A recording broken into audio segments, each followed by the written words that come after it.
스탈린의 신복이자 북한 주둔 소련 군정사령관이었던 스티코프. 그의 비밀 수첩에는 장차 한반도에 세워질 통일정부의 윤곽이 적혀 있었다.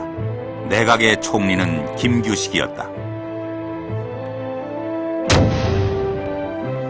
미 군정장관 아처 러치 소장. 그도 47년 3월 한국의 대통령 임명에 관한 메모에서 이승만도 김구도 아닌 김규식을 대통령에 추천했다.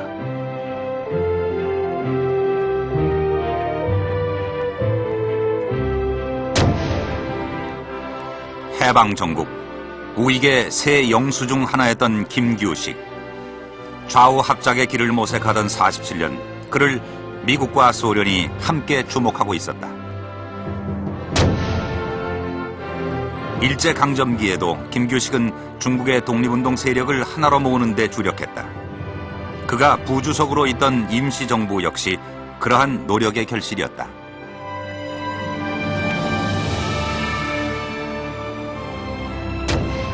우리 손으로, 우리 힘으로 해방과 통일을 이루려 했던 민족주의자, 그가 바로 김규식이다.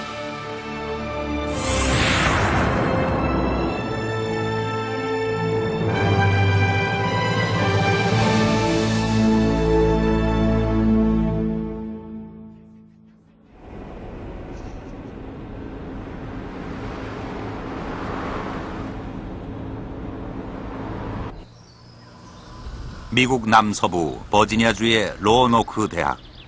150년이 넘는 역사를 지닌 유서 깊은 학교다.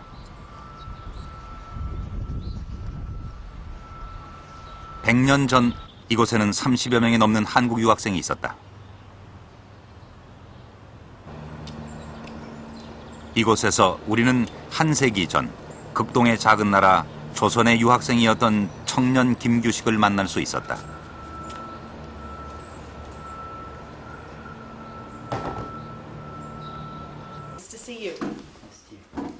김규식은 매우 특별한 졸업생으로 기억되고 있었다. He sent to us, and this was shortly after he returned from his work with the Versailles Treaty in 1918 and 1919. He had been invited back for an anniversary celebration, but because he had just made that trip, he was unable to be here with us. So he sent us the picture. 1923년 학교는 김규식에게 명예 법학박사 학위를 수여한다. 조국 독립을 위해 헌신한 데 대한 찬사였다. To people who contribute back to the college in some way or to their local community. And I don't mean just money. And that was just our way of honoring someone who had not only brought honor to Roanoke College, but honor to himself and to his country. So that was a way of honoring him. And I believe maybe this is why this photograph here is why we got the photograph, that he was unable to come to actually receive the degree in person. 김규식은 일찍 양친을 여의고 선교사 언더우드의 양자로 자랐다. 그리고 소년티가 채 가시지 않은 17, 홀로 태평양을 건넌다. 같은 학교에 유학 온 고종의 아들 의춘왕 이강을 수행하기도 했던 그는 불운한 유년 시절과 달리 유학 시절 내내 주목받는 학생이었다.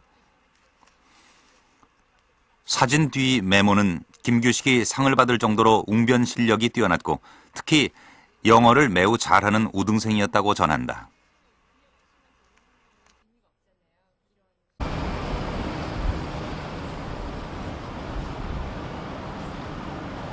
전공은 문학이었지만 국제정세와 정치에 유독 관심이 많았다.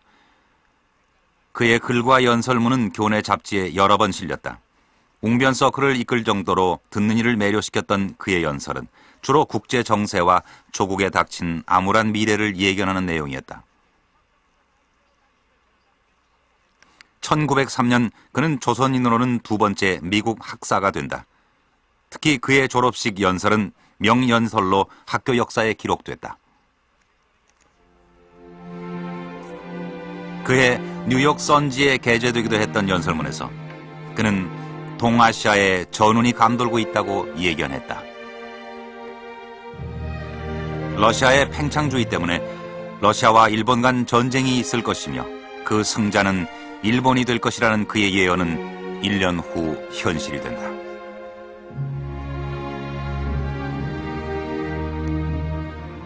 이런 활약으로 그는 지난 100년 학교 역사를 기록한 책에서도 로노크 대학을 대표하는 졸업생으로 손꼽히고 있다. 그를 위해 따로 마련된 지면에는 김규식의 졸업 이후 행적에 대한 소갯말이 적혀 있다.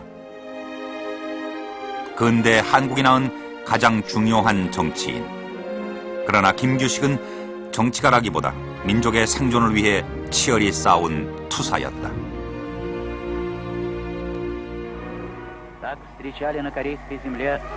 해방의 기쁨이 가시기도 전 일본군이 물러난 자리를 차지한 건 낯선 외국군들이었다. 38선 이북엔 소련군이 진주했고 38선 이남은 또 다른 승전국인 미국의 손에 맡겨졌다. 45년 서울의 풍경은 꿈에 그리던 해방의 모습과는 너무도 달랐다. 해방은 곧 분단의 서막이었다. 그로부터 2달 후 임시정부 요인들이 환국했다. 30년 세월 독립을 위해 싸웠건만 임정을 인정하지 않은 미 군정은 조용한 귀국을 요구했다. 33년 만에 귀국하는 김규식의 얼굴도 굳어 있었다.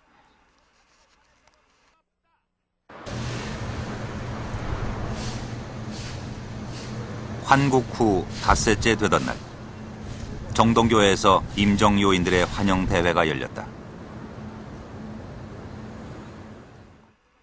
임정의 부주석이었던 김규식도 이날 참석했다. 귀국을 했지만 조국은 미소 양대국의 영향 아래 있었다. 김규식은 비록 외국군이 들어와 있지만 진정한 독립은 우리의 손에 달려있음을 강조했다. 카이로 회담에 적당한 시기에 조선 독립을 준다고 한 적당한 시기란 우리가 늦출 수도 있는 것이고 빠르게 할 수도 있는 것입니다. 즉 우리 손에 달렸단 말입니다. 우리가 바로만 하면 미군과 소련군이 내일이라도 없어질 것입니다. 이 사람들을 못 내보내고 있는 것은 우리 조선 사람 전체의 책임인 것입니다.